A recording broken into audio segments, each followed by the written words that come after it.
Je continuerai à t'adorer, à compter sur ta fidélité, malgré mes doutes et mes erreurs.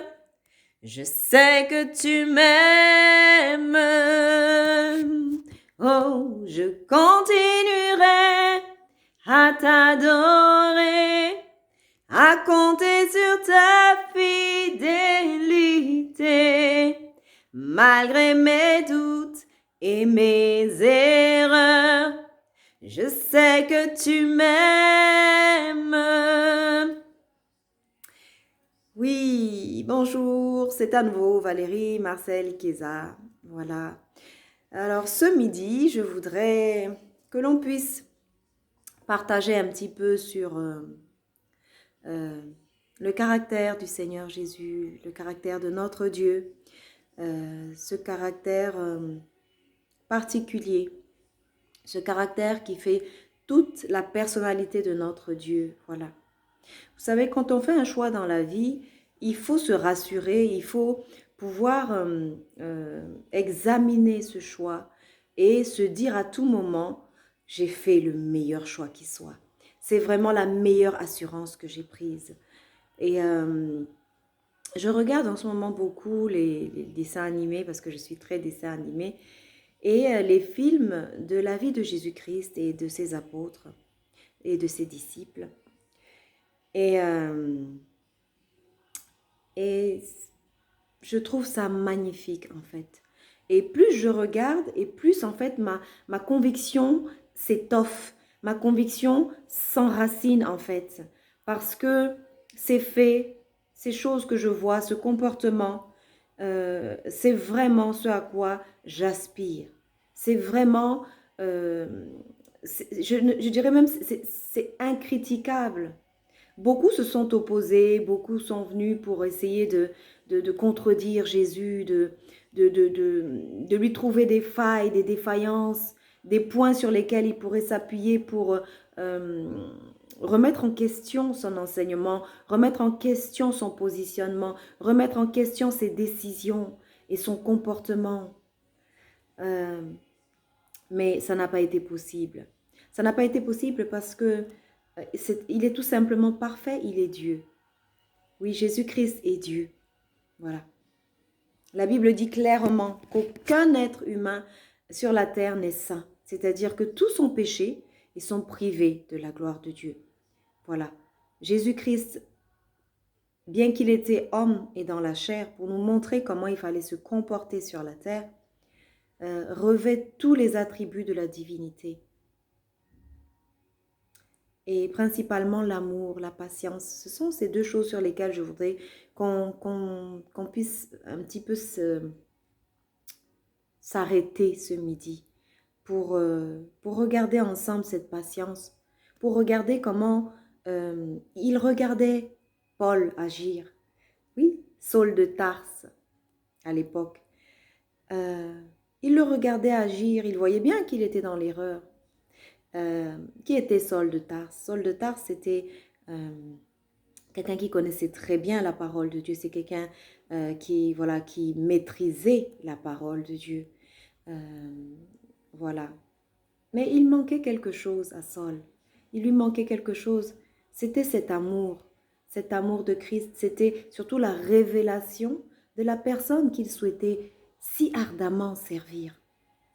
Oui, il fallait vraiment qu'il ait une révélation de qui il avait envoyé et de quelle est cette personne qu'il voulait servir.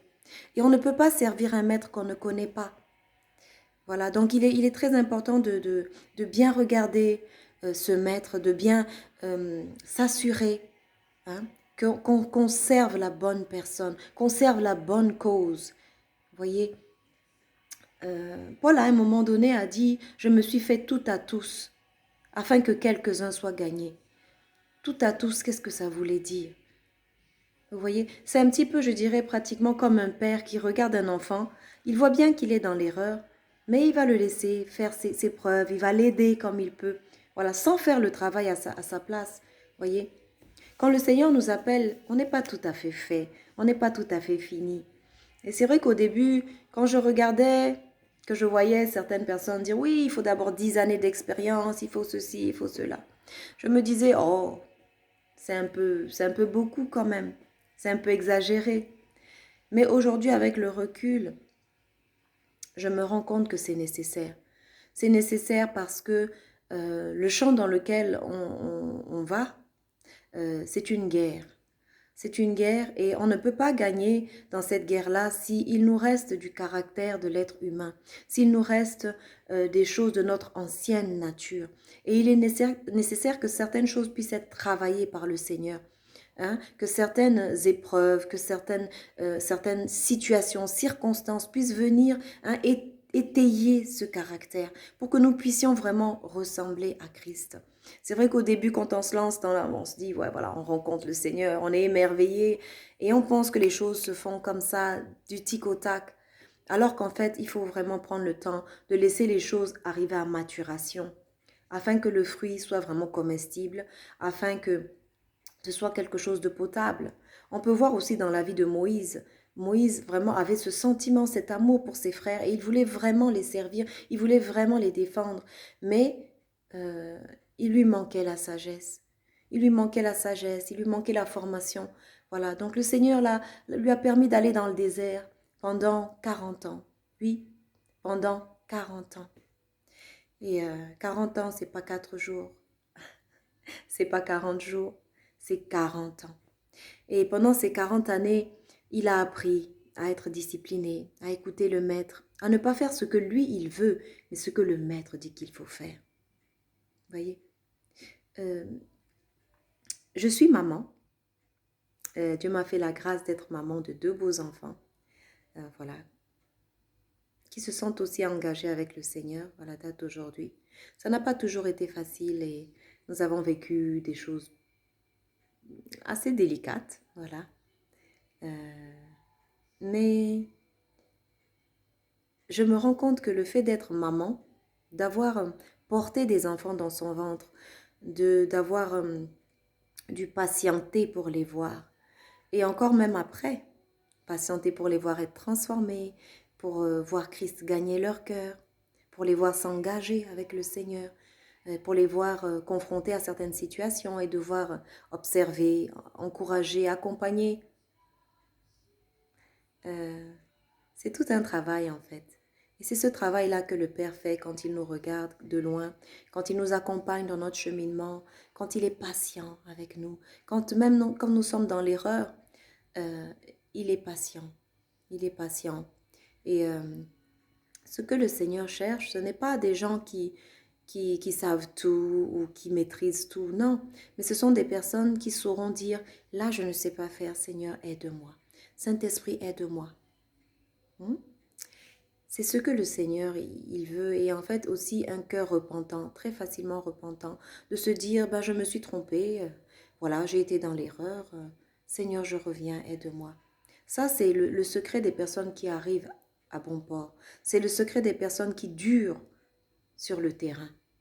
Parce qu'on peut arriver sur le terrain et faire comme les étoiles filantes, vous savez, euh, vite arriver et puis vite éjecter aussi.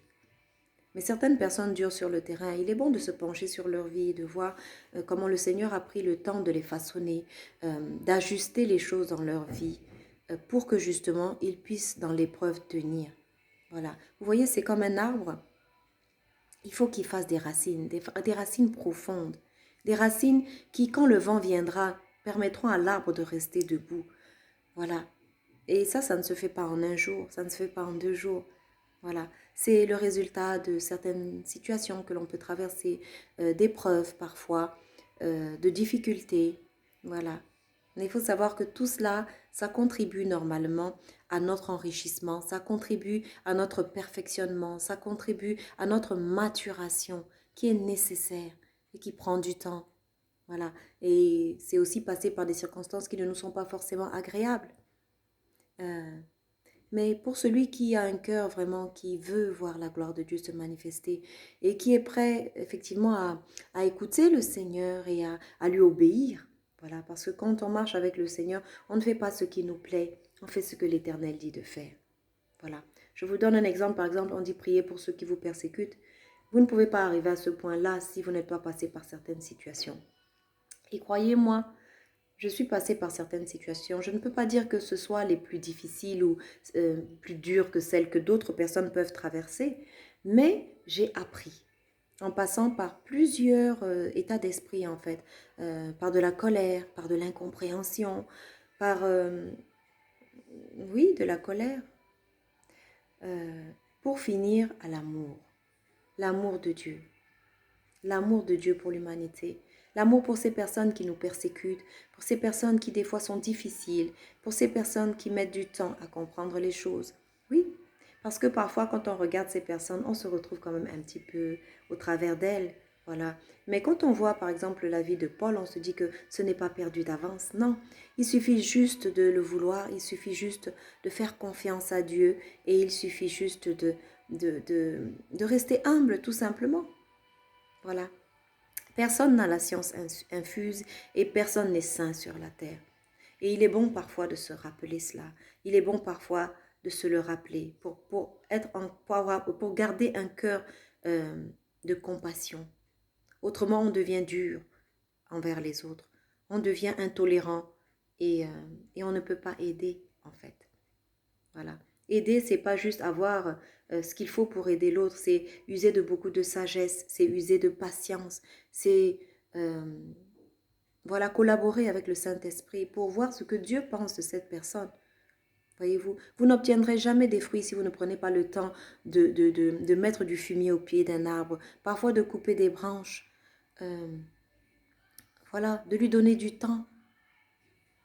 Voilà. Et ça, c'est nécessaire en tout. C'est nécessaire dans un couple, c'est nécessaire en tant que parent, c'est nécessaire dans le travail, avec des personnes qui nous entourent, qui ne sont pas forcément toujours faciles. Voilà. Mais quand on a ce cœur de gagner des gens à Christ, quand on a ce cœur de voir les autres aussi réussir et que l'on sait que le chemin pour arriver à la maturation, le chemin pour arriver à obtenir un miracle, à obtenir un témoignage n'est pas toujours le plus court ni le plus aisé, mais c'est beau après de voir, de se dire, ça a été difficile, mais j'y suis arrivée. C'est beau aussi de voir quelqu'un qui était vraiment dans une situation, disons, désespérée, et que finalement, en ayant accompagné cette personne, en l'ayant pris avec douceur, avec tact, avec sagesse, avec discernement, on finit par en obtenir quelque chose. J'ai lu récemment quelque chose qui m'a fait sourire, mais qui est finalement très véridique. Un mauvais leader n'obtiendra rien de bon de ces de ces bons soldats. Par contre, un bon leader obtiendra quelque chose de bon, même de ces mauvais soldats. Donc, tout dépend de comment vous dirigez les choses. Tout dépend de sur qui vous vous appuyez et qui est votre modèle. Voyez-vous? Nous avons pour modèle Christ, mais nous avons aussi pour exemple tous ces personnages de la parole de Dieu pour nous enseigner, pour nous dire, pour nous montrer que c'est vraiment Dieu qui décide de ce que les personnes deviennent et que nous ne devons pas les enfermer dans des cercles ou dans des voies sans issue en disant celui-là il ne réussira pas. Vous savez, j'ai eu à assister à des accouchements et dans le service des prématurés. Et j'ai vu des enfants très petits, vraiment moins d'1 kilo, survivre par la grâce de Dieu. Et j'ai vu des bébés très en forme et très costauds et pourtant ne pas survivre. C'est là que l'on se rend compte que c'est Dieu qui décide. C'est Dieu qui décide et c'est lui qui a le dernier mot. Et c'est lui qui peut vraiment juger justement. Voilà, parce que notre regard est très petit, nous sommes des êtres humains, mais le regard de Dieu est puissant. Le regard de Dieu voit beaucoup plus loin que ce que nous pouvons voir. Alors, ne tuons pas les destinées. Au contraire, encourageons-les et voilà, soyons fiers de participer à l'élévation des autres, au relèvement des autres. C'est à cela que Dieu nous appelle. Il nous a donné un ministère de la réconciliation et non pas de la séparation, de la division et de la destruction, non. Voilà. Et même quand on détruit, c'est pour reconstruire par derrière. Voilà. Donc, soyez bénis et soyez aujourd'hui un porteur de lumière, un porteur d'espoir et un réparateur des brèches. Que Dieu vous bénisse et à très bientôt. Au revoir.